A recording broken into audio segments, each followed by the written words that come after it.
Hello everyone, Flash Lotion here, back for more Star vs. the Forces of Evil. We're starting the final season today. This has taken a bit longer to get to than I probably would have liked. I don't remember, when did I start watching Star vs? Like, are you kidding me?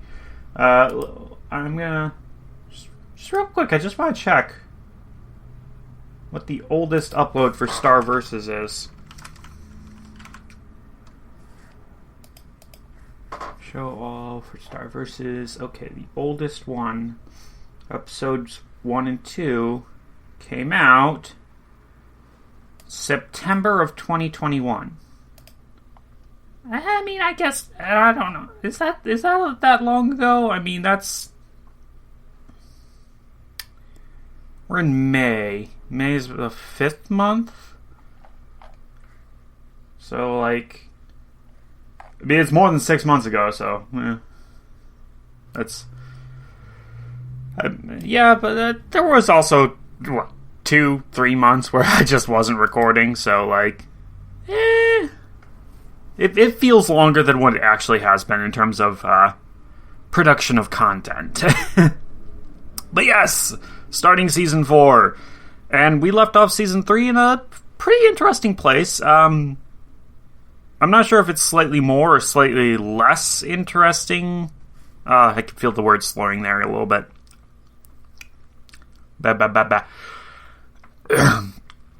Try to enunciate a little bit better. Right. I'm not sure if Season 3 left off in a place that is more interesting or less interesting than Season 2. Because Season 2 left off with the reveal with Star confessing to Marco and then immediately leaving for Muni, and the threat of Toffee, and, like, the High Commission being zapped like that, like, or not zapped, what happened to them? Just, they were drained somehow. It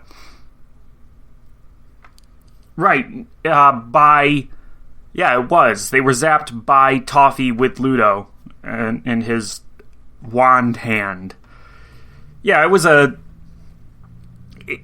quite the interesting finale Season 2 had that really left things for Season 3 in a whole new place, pretty much.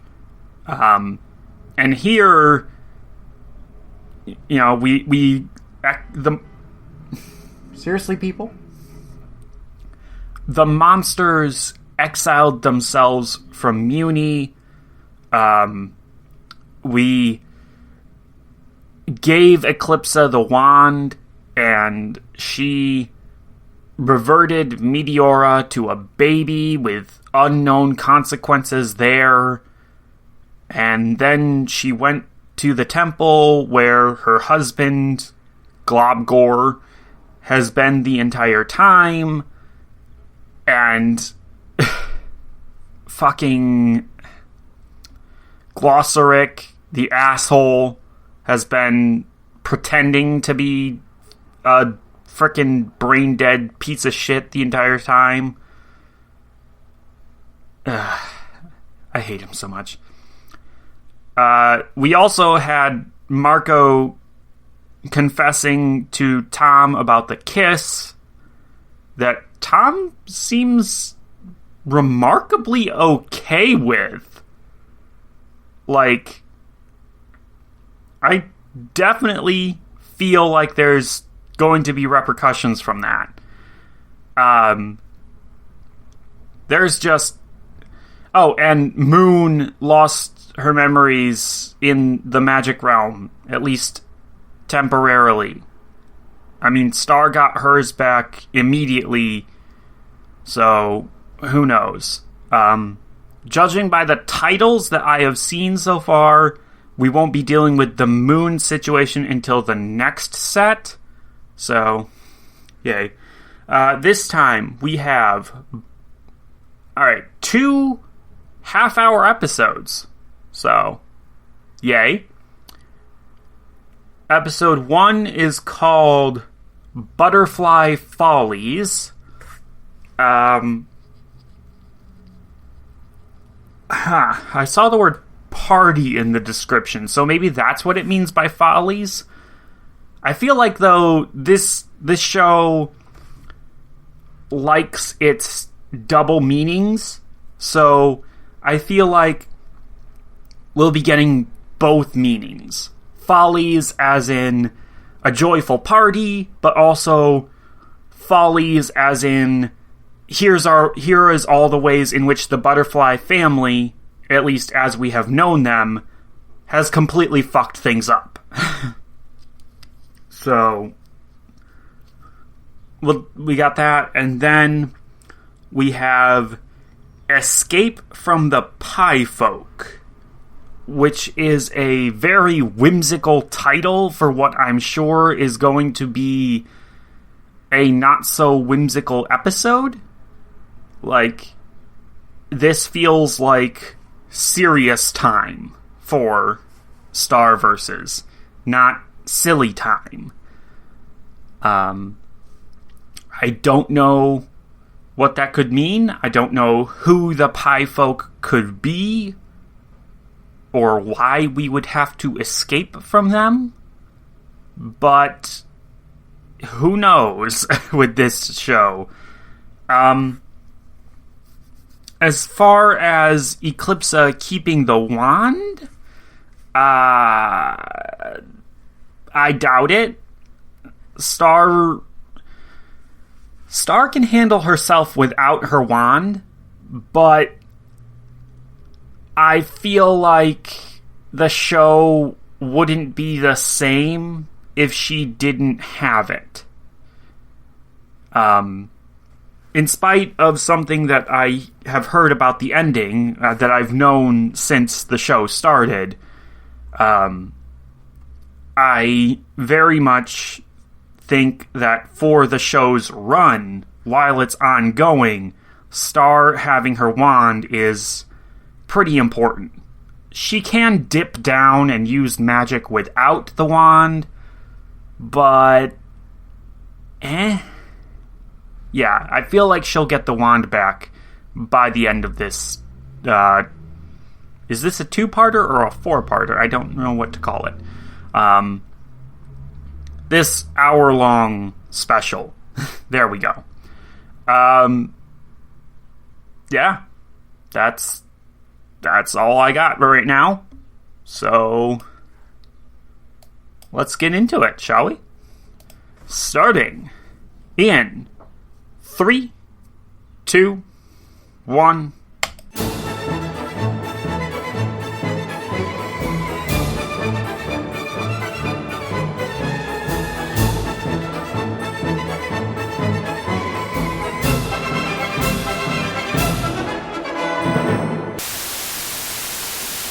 And we're back on YouTube. And I was so wrong. Like, I was wrong about everything. I mean, Star didn't get the wand back. Eclipsa's controversial, but she seems to be doing an okay job as queen. The Butterfly Follies thing was not what I expected.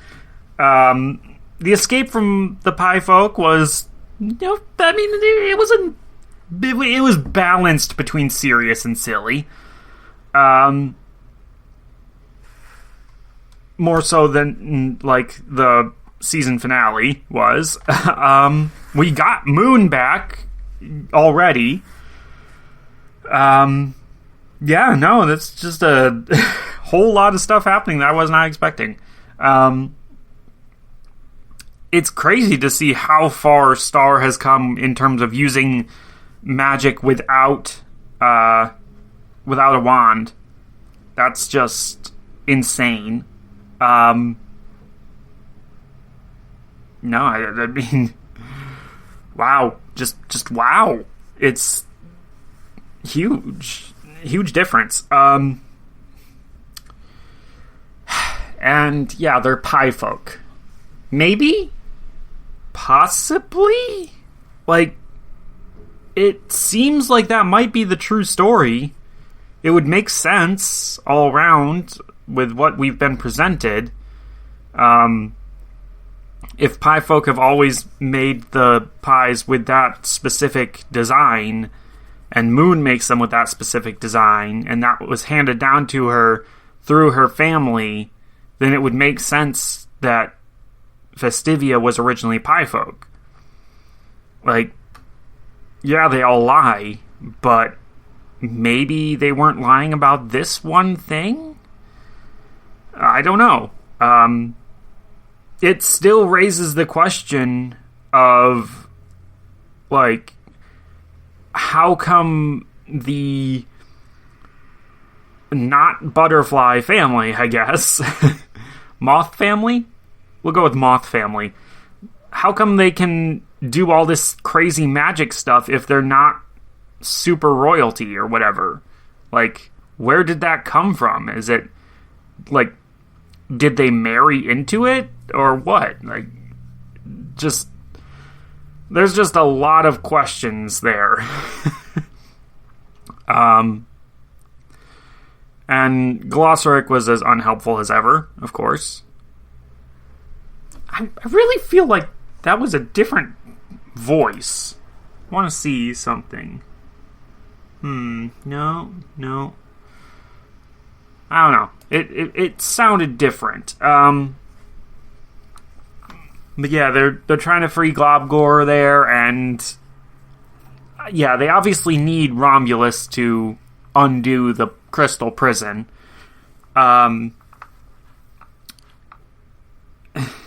So I don't see that happening anytime soon, but who knows? Like, Eclipsa did have a moment where I wasn't quite sure if she was, I wasn't quite sure what she was doing. It was the moment where she was like, Star, I'd do anything to free my husband. Like, the way that she said it felt very manipulative. And very much like Eclipsa was maybe trying to warn Star, like, that Eclipsa might end up doing something terrible in order to get her husband back. I have to wonder, like, Star comes across very selfish at times, but at other times she comes across as very selfless. And I have to wonder if what we're setting up for Eclipsa here is an indication that she will prioritize herself and her family and, like, the people closest to her over everyone else, no matter what. Whereas Star will recognize that sometimes you have to make a sacrifice. Sometimes you can't prioritize the people you care about in the immediate sense versus the greater good. That sort of thing. I don't know. Like, that feels like a pretty heavy thing for this show, but I mean, it's dealt with heavier things before, so who knows? But yeah, I mean, the way Eclipsa said that, I could definitely see them setting up for a case of Eclipsa does something to free Globgor that, if she succeeds, would result in just the absolute destruction of Muni, and Star has to stop her, and Star, in the process, loses someone or something, and as a result is making that kind of sacrifice. In fact, given what I do know about the ending, that would actually make sense. That would actually be a good way to wrap it up overall. At least in terms of, like, theoreticals. In terms of execution, they could do it in a way that's not so good, but I mean, like, I mean, fuck it. The other day, I was watching a video that was just like, "Hey, here's how Disney making Star Wars. They could. Like this video came out in between Last Jedi and Rise of Skywalker, and it was just like, here's how Episode 9 could be really great, and then." It was funny. After Episode 9 came out, the same creator came back and did a video that was like, yes, I understand. They actually did everything I said they should do in that video, and it sucked anyways. And he had to actually go through and explain, like, no. It wasn't about the concepts themselves that I mentioned. It was about the actual execution of them. So, in this case, what I'm saying... What I'm talking about, like, there's a way that the ending of this show could have Star making a big sacrifice to stop Eclipsa, but the execution of it could be really terrible. I don't know. We'll see. But for right now, is there anything I missed? I mean, I don't really think so. I mean, the Butterfly Follies play was short, and I really am not sure why they named the episode after it. It was actually a relatively small part of everything. Yeah, Star just confined that random actor who was playing Queen Moon. Like, that was a weird moment. Because, like, that was definitely Moon's voice actress doing the voice there for a second. So I do have to... That was a weird moment. There was, like, zero actual foreshadowing that wasn't Moon. Other than... Well, maybe... Actually, I'm going to take that back. I don't know if there was any foreshadowing. There might have been something just ever so slightly out of place, something that, if I'd been paying 10,000 times more attention, I might have noticed. Maybe, like, eye color or just something. Like, a bit of the costume was wrong. I don't know. Just something that indicates that this is not actually Moon and therefore, foreshadowing. But otherwise, it was a really, really weird moment. And then Star turned him into a flying squirrel, and he's just stuck like that from now on. And Marco laments the loss, because, the guy had a gift. Jesus Christ, people. I'm serious. Yeah, I'm serious. If I ever got, like, in charge, laws passed, no vehicles are allowed to be that loud, ever. In terms of their exhaust, in terms of their music going up that loud, nothing. No loud vehicles. Not even trucks. Nope. Nothing. Right, so... Yeah, the Pie Folk were weird. I could have sworn that the guy who was, like, presenting at the Pie Festival there was also the butler for the I don't know what to call them. They're not the butterflies. They're not the butterfly family.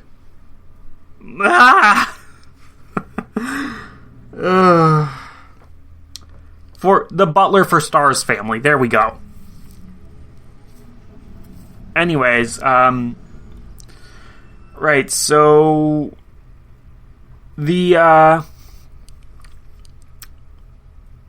thing that one more thing from the first episode that I really appreciate was they raised the question, are you fucking serious right now? They raised the question of, does Meteora remember things? I don't know. And I'm very interested to see if the show does. I mean, they kind of made a joke of it, like, haha, yeah, that would be so terrible if she actually did remember everything. But, like, yes, it would be. Because, A, she's a baby right now. B, if she remembers everything, then that means that she is going to still hate everyone and everything and be just an absolute terrible person. I mean, maybe she'll realize she's getting a second chance here and try to be a good person, but who knows? Who knows? Yeah. Episode 2 was a lot more straightforward, I think. Like the first one, we were kind of like resetting the status quo here of like, yeah, Eclipse is queen. The monsters and humans are struggling to live together. And Star is seen as a pariah by a lot of people because of what she did. Also, the capital, the former capital now, is completely in ruins because of what Meteora did. And they just haven't bothered to rebuild. Also, Moon is still missing. Like, we had to set up all of that stuff. We had to get through all of that. So episode 1 was fairly complex. Episode 2 was mainly just, we're going to this pie island, we're looking for Moon, we're being tricked and scammed and false leads, all kinds of stuff. And then we eventually get her back. So, you know, pretty straightforward episode. In interesting potential reveals. I genuinely don't know if I should take them seriously or not altogether. Like, again, island full of liars. I don't know if they're just telling the truth about this one thing or not. It makes sense, but also raises more questions. So, who knows? Not me. We'll see in the next set, I think. Probably. Maybe. I don't know. Interesting to see Fool Duke and Ruberio again. They're fun. They are fun characters.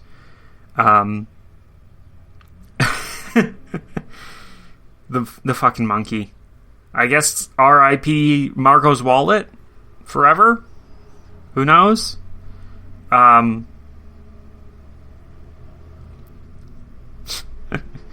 Maybe not. I mean, with the reveal that it wasn't actually lava, I can imagine Marco taking the wallet back from the monkey. Definitely. Yeah, good set. It doesn't even really feel like a set, because it is only 2 episodes, but, I mean, it's a full hour, so... Good set. I'm not really sure entirely where we're going. I mentioned, I had the whole spiel about... Words. I had the whole spiel about Eclipsa doing something, but I have no idea what that something might be, and I don't even know if that's the direction they want to go with this season. Yeah, I don't know. So, I wouldn't put this in the same vein as just killing off Toffee, but who knows? Yeah. We'll see where things go. It's an interesting place right now, but yeah, I don't know. I don't know. In any case, that was the Star vs. Season 4 premiere. I liked it. I've always liked the show. Like, sometimes it does things that annoy me, but for the most part, it's always been fun. And I'm really interested at this point to get to the end and see what it does that has people so just down on the ending of the show. Because if the rest of the show is this good, the ending must be absolutely terrible for people to have talked about it the way that they have. So, yeah, very curious. Anyway, but that's going to have to... I made a weird noise there. That's going to have to wait until future videos.